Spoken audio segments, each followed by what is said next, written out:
d'accord en tant que mère il y a énormément de choses à faire dañuy jël foofu transition rek ñëw en tant que Ndella qui a fait une formation en médecine ñu xaw a pose tuuti politique jàll tey tata Ndella dafa am benn sujet boo xam ne c'est un peu tabou mu nekk hygiène intime ci femme tey vous voyez des femmes yoo xam ne c'est un problème mais mënuñ ko wax à haute voix am na ci ñoo xam ne aussi ñu ngi ak moom dañ koy kiiwaale tout tey lan ngay wax genre femme yooyu ci côté couple de même que autis ci côté célibataire. xam nga léegi actuellement internet bi c'est ouvert à tout le monde c'est pas la peine parfois on n'est pas obligé d'être médecin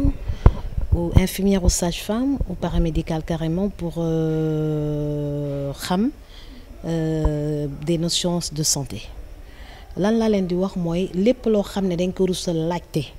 da ngay dugg Google soo googlee rek da ngay gis lépp voilà hygiène intime les problèmes liés à la sexualité tout s'apprend maintenant sans aller à la faculté de médecine tout s'apprend donc li ma leen di conseil mooy nañuy dénkumpa jënd seen connexion dugg Google dappe lépp lu ñu bëgg a xam dañ ko siy xam man soo leen gisee man ma doon dafay live ba tey d'ailleurs di dafay live da ko wàññi woon donc sur la santé sexuelle sur la santé gynécologique cardiologique et autres c'était parce que c'est ça mon travail quoi c'est ça mon rôle de sensibiliser sur les problèmes de santé je vais le reprendre d'ailleurs je vais reprendre pas un rythme comme nu mu ko doon defee mais un rythme au moins une fois par semaine ça permettra ñi may déglu dañ si jàng waaw ndax am lu bëri ñoo xam ne koy ruus a laajte dañ ko doon déglu di ko xam sama live yi quoi voilà donc dénkumpa leen dugg leen Google bind leen n'importe quelle maladie et vous allez apprendre jigéen nag day set c'est tout donc soo turee ndox da ngay laabu ba set après da ngay nettoyer ba wow koŋ dégg nga wax ji laabu ba set nettoyer ba wow koŋ mais da ngay gis nit yi laabu ba nga ñëw rek teg slip bi noonu slip ba tooy xepp c'est sànq rek laa si doon waxtaan ak nit ma ne ko yow soo laabu ba est-ce que yow si di nga fomp mu ne man damay laabu rek sol slip ma ne voilà c'est des sources d'infection parce que foo wokkatoo rek y a une infection si y a pas d'infection doo wokkatu fu mu amee rek xamal ne am nga infection donc et maintenant soo turee ndox te nettoyé wuloo fompuloo jëloo papier ñëw teg sa slip bon écoute ça va poser de problème quoi day tooy après ça c'est une source d'infection voilà donc il faut qu'il y ait une bonne hygiène corporelle ça permet aux femmes de se mettre à l'aise et de bañ a wokkatu quoi.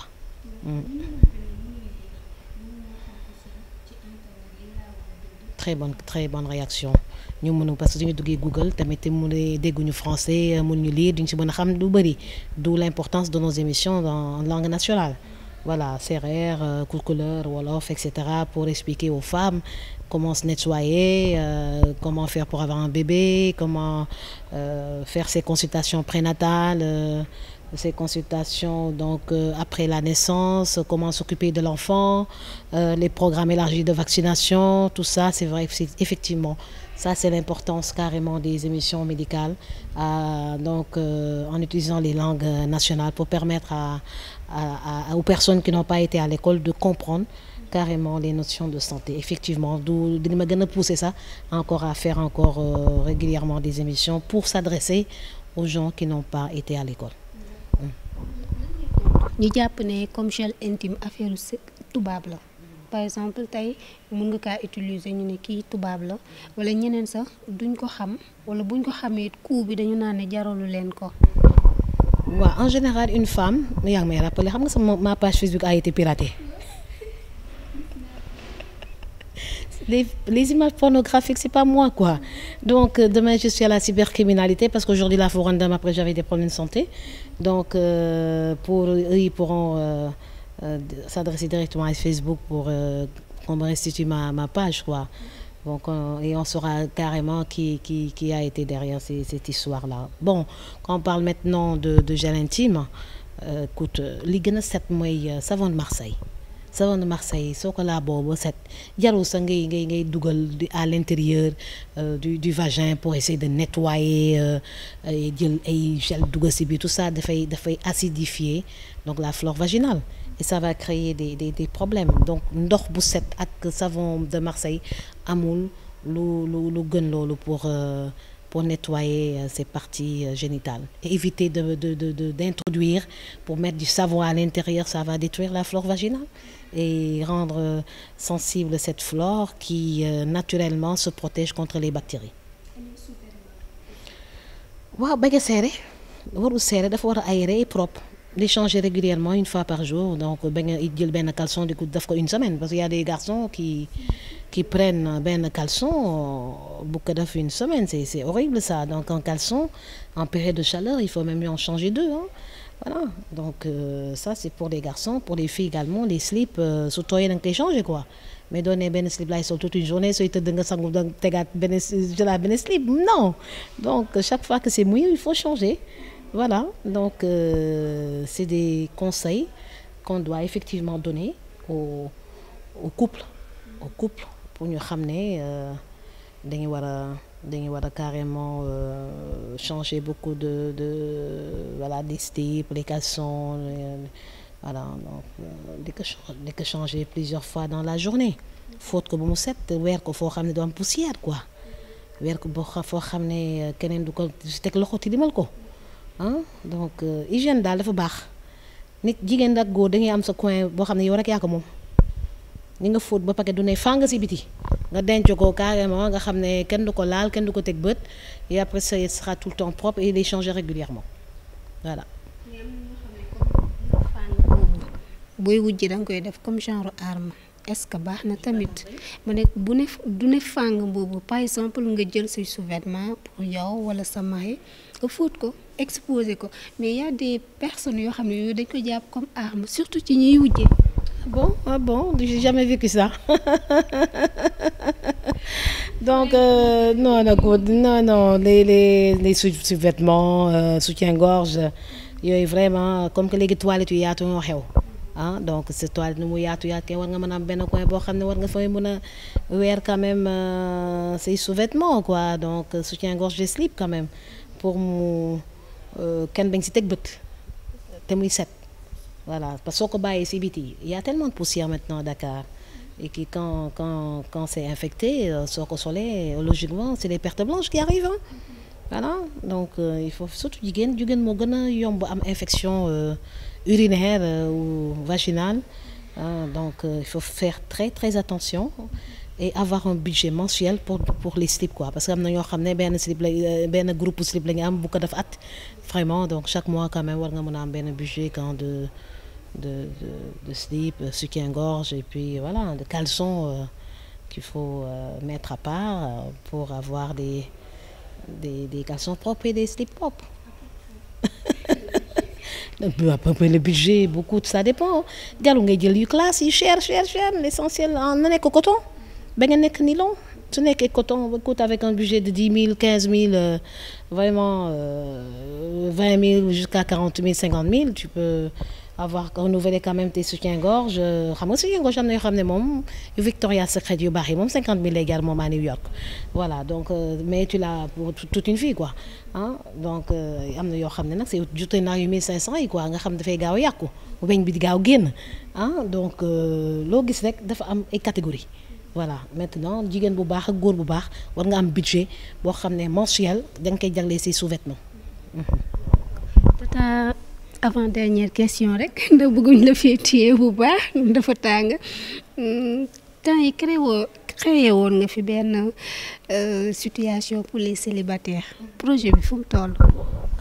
Oui j'ai créé une agence matrimoniale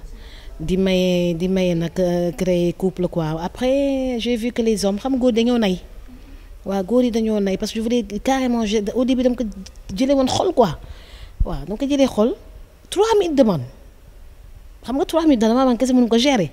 il faut l'informatiser il faut chercher des assistants très sérieux ñoo xam ne dinañ mën a gérer affaire bi après bon j'ai préféré mettre un stop